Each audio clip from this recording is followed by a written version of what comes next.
laguntza, aisialdia, aniztasuna bizikidetza, kultura, euskara, etxe bizitza, elikadura, energia, mugikortasuna, lana, kontsumo eredua, inguru, giroa eta klima aldaketa, digitalizazioa. Nola antolatu beharko ginateke horiei erantzuteko.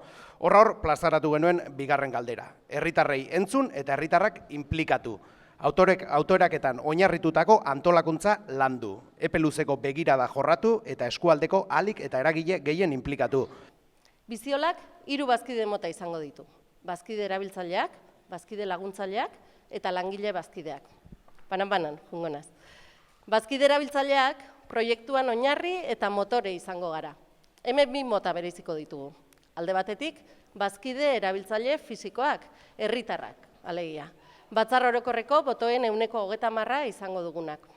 Beste alde batetik, bazkide erabiltzaile juridikoak, ekonomia sozial eraldatzailean dihardugun kooperatiba edota eragileak barne biltzen dituena. Kasu honetan ere, batzar orokorreko 30% izango dugu.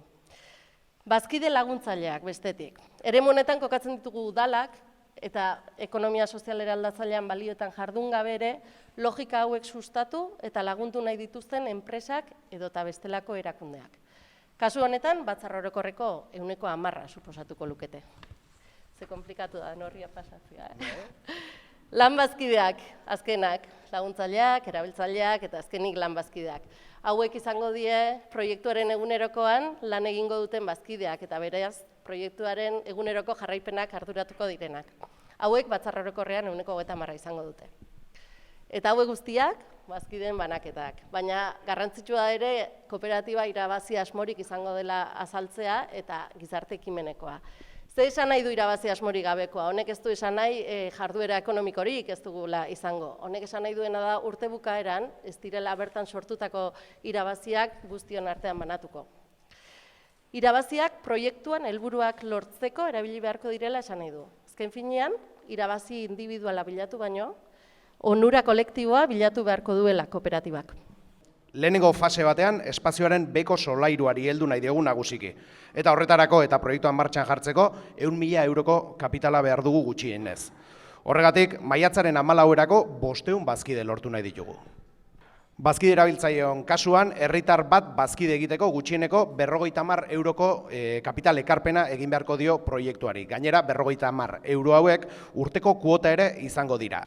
Hasieran, martxan jartzeko ordea, kapital ekarpen borondatezkoak egiteko aukera ere zabalduko dugu. Bakoitzak bere aukera eta nahien arabera 100.000 euroko erronka horretara iristeko pixkanaka. Bazkide erabiltzaileez gain, eskualdeko udalak, enpresak edota bestelako erakundeak ere bazkide laguntzaile egiteko aukera izango dute. Hauen kasuan, hasierako kapital ekarpena gutxienekoa 1.000 eurokoa izango da.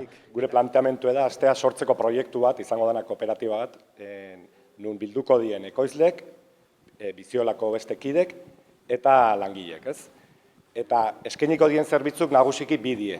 Gero posible da denborakin edo aurreaxo hau zabaltzea eta aukera berrik suertatzea. Baina hasieran planteatzen deguna da, gero ikusiko dezuen espazion, alde batetik hemen denda fisiko bat jartzea, nun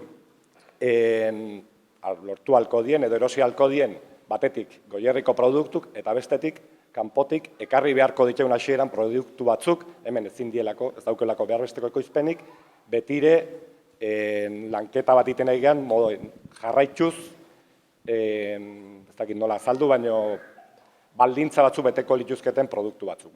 Eta ekoizle hauei historikoki asko lagundu izan du diela herritako denda horiek. Ordu nahi deu sortu banaketa sistema bat, nun goierriko herri guztitan produktu hauek jasotzeko aukera izango ditun bazkide bakoitzak. Eta guzti hau, nahi deu batez ere helburu nagusi batekin. Eta da, eskaera bat sortzea, gero jarraien eskaera finko bat edo estable bat izango litzekena, jende batei animatzeko, baldintza batzuk sortzeko, animatzeko ekoizpenea jende gehiago dedikatzen. Ezken hori da gure ezken helburua. Eta hortako daukeu bai denda eta bai banaketa sistema. Eta lehen pixkat naroak komentatu du, baino nola hartuko lueke o hartuko zenueke baizuek eta bai guk parte bizigaian. Biziolan bazkide izatek jabakarrik suposatzen du bizigaiako zerbitzuk jasotzeko aukera izatea. Hau da, biziolako edozein bazkidek etorri halko du honea eta dendan erosi, edo izango du aukera beraien herritan, eskaerak inez, aurreago azalduko dugu nola, produktu hauek jasotzeko. Hau izango da, bizigaia hemen kokatuko deguna. Izango da, hemen erdin, gero ikusiko degun bezala, denda eta fondon logistika puntu bat banaketa egiteko.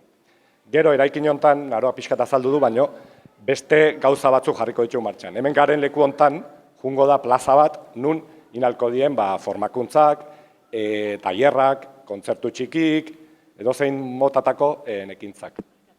Eske oso pulso txarra buketeta. Eta goiko solairun, gero aurreago nahi barin bazo bisitatu halko dezuenan, aurrerago, daukeunen gaitasun ekonomikoak gure asmoa da. Azteko hemen goran, ofizina batzuk jartzea, ekonomia sozialen ingurun daren proiektu bertan kokatzeko, eta fondon, jungo da transformazio gune bat.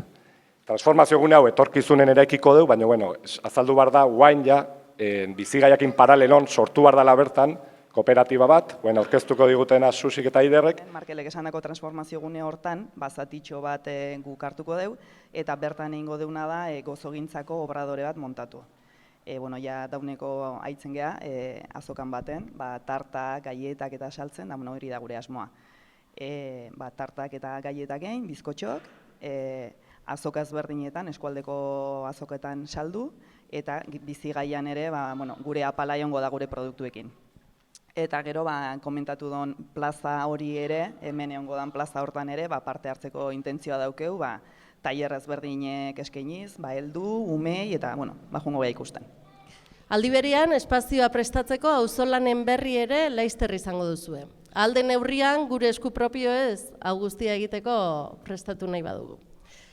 Eta hurrengo zita, Mikelek aurreratu du, baina maiatzaren 14an jarriko dugu, hemen bertan, eta egun horretan kooperatibaren lehenengo batzar orokorra egingo dugu. Eta hurrengo gidalerroak definituko ditugu guztion artean, eta elkarrekin gobernantza espazioak eraikiko ditugu. Egun hori, gainera, alba da ospakizu moduan ikusten dugu. Beraz, aurkezpena emaitutakoan, beste aldean ikusten dizuen mahai horietan, hor eukiko duzue aukera bazkide bihurtzeko, eta hemengo atian ere bai, baina hortik hori sorpresa horti dago, orduan gure gomendioa hortik joatia da.